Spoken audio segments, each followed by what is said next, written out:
আমি কিছু কিছু কারণে আসলে হোন্ডা বাংলাদেশের উপরে একটু বিরক্ত। কেন বিরক্ত বলি, তারা এই যে সামনে নতুন বাইক আনতেছে, মেবি এই হর্নেট 2.2 আনবে, ওইটা লঞ্চ করবে, এই কারণে তারা এই হর্নেটের বর্তমান যে ইউনিটগুলো আছে এগুলোর দাম এত কমাইছে, মানে যারা রানিং কাস্টমার তারা আসলে হতাশ হবে। কারণ বাইক কিনে রিসেলের একটা ব্যাপার স্যাপার থাকে, মানে এত দাম কমালে তো মানে যারা বর্তমান কাস্টমার যারা আছে তারা যখন ওই বাইকটা সেল করবে তারা কিন্তু ওই রিসেল ভ্যালু খুব একটা পাবে না। আর এই হোন্ডা এই ধরনের যখন করে, মানে এই ধরনের প্রাইসিং যখন করে, যেমন এই হর্নেট 2.0-তে এখন আমার যতটুকু জানা 10,000 টাকা ডিসকাউন্ট দিছে প্রত্যেকটা ইউনিটে, আর ব্লু কালারেরটাতে দেওয়া হয়েছে 15,000 টাকা ডিসকাউন্ট। ক্যান ইউ ইমাজিন, 15,000 টাকা কম না? হ্যাঁ, মানে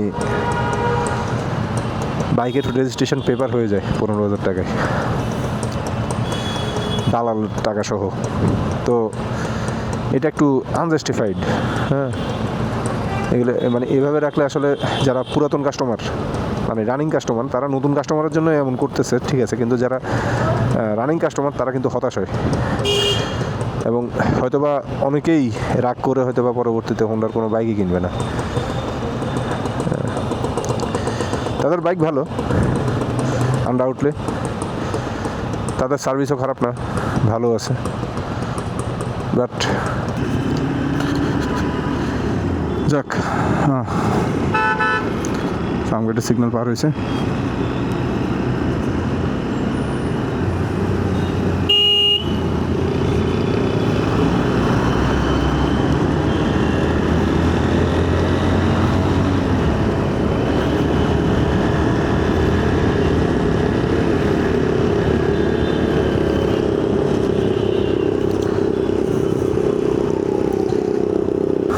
মানে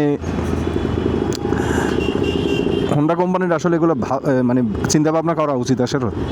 আসলে হোন্ডা কোম্পানির আসলে এগুলো চিন্তাভাবনা করা উচিত, কারণ কাস্টমার স্যাটিসফ্যাকশনের একটা ব্যাপার আছে। তারা নতুন কাস্টমার পাচ্ছে এই দাম কমায়, বাট যদি এই ধরনের পলিসি থাকে তাহলে কিন্তু তারা কাস্টমার খুব বেশি দিন ধরে রাখতে পারবে না। হ্যাঁ, কারণ অনেক বড় একটা ফ্যাক্ট এই মানে রিসেল ভ্যালু করা। তো বাইক কেনার পরে অনেকেই আসলে বাইক সেল করার কথা চিন্তা করবে। তো তারা যদি দেখে বাইক কোম্পানির কারণেই তারা তাদের বাইকের রিসেল ভ্যালু পাচ্ছে না, অথচ বাইক ভালো, তাহলে কেমনে করবে, ঠিক না? এই যে কিছুদিন আগে আমি আমার এই বাইকটা নিয়ে এই যে কারণ বাজারের হোন্ডা আছে না, হোন্ডা সেলস পয়েন্ট একটা আছে না কারণ বাজারে, কি যেন নাম ভুলে গেছি।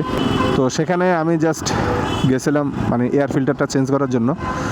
তো আরে লোকরে, তো এয়ার ফিল্টার চেঞ্জ করার সময় তাদের সাথে আমি জাস্ট নর্মাল কথাবার্তা হইলো NX 200-এর ব্যাপারে। তো তাদেরকে জিজ্ঞাসা করছি যে ভাই, আপনারা তো আসলে এক্সচেঞ্জ অফার দিচ্ছেন, আমার যে বাইকটা আছে এটা তো 5,000 কিলো চলে না ঠিক মতো, দেখেন এটা করলে কীরকম পাওয়া যাবে। তারা আমার যে প্রাইস বলছে ওই প্রাইসে আর আপনাদের না কই, মানে জাস্ট ছাগল হয়ে গেলাম ওদের অফারের সামনে।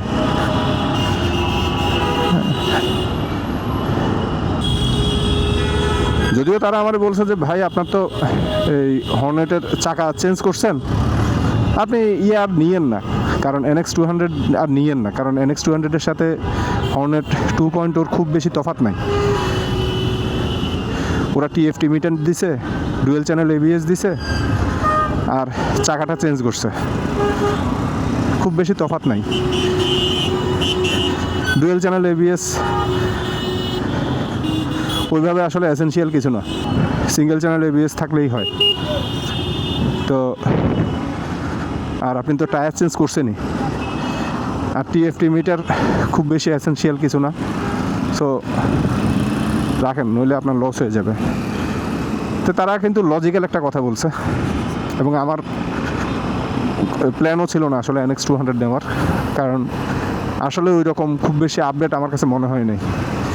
যাদের হর্নেট 2.0 আছে তারা আসলে NX 200 নেওয়ার দরকার নাই, মানে যদি খুব বেশি পুরাতন না হয়। আর যারা নতুন কিনবে চিন্তা করতেছে, তাদের বাজেট কম হলে এটা মানে হর্নেট 2.0, আর বাজেট যদি 3,15,000 হয় তবে NX 200। Oh by the way, NX 200-এর TFT মিটারে যেটা আমি আমার ভিডিওতে বলছিলাম যে ওইটাতে কিন্তু মানে ব্লুটুথ কানেকশান আছে। হ্যাঁ, ওইটাতে ব্লুটুথ কানেকশান আছে, বাট বাংলাদেশে যে ইউনিটগুলো আসছে সেগুলোতে তারা ব্লুটুথ কানেকশান দেয় নাই।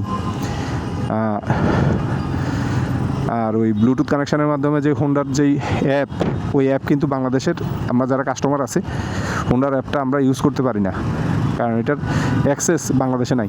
তো আর ব্লুটুথ কানেকশানও বাংলাদেশের বাইকের জন্য অ্যাভেলেবেল নাই, এই কারণে। তো একই ব্যাপার, আমি ওই সময় আসলে এটা জানতাম না। NX 200-এর নর্মালি ব্লুটুথ কানেকশান আছে, বাট বাংলাদেশের যে ইউনিটগুলো সেগুলোতে ব্লুটুথ কানেকশান নাই।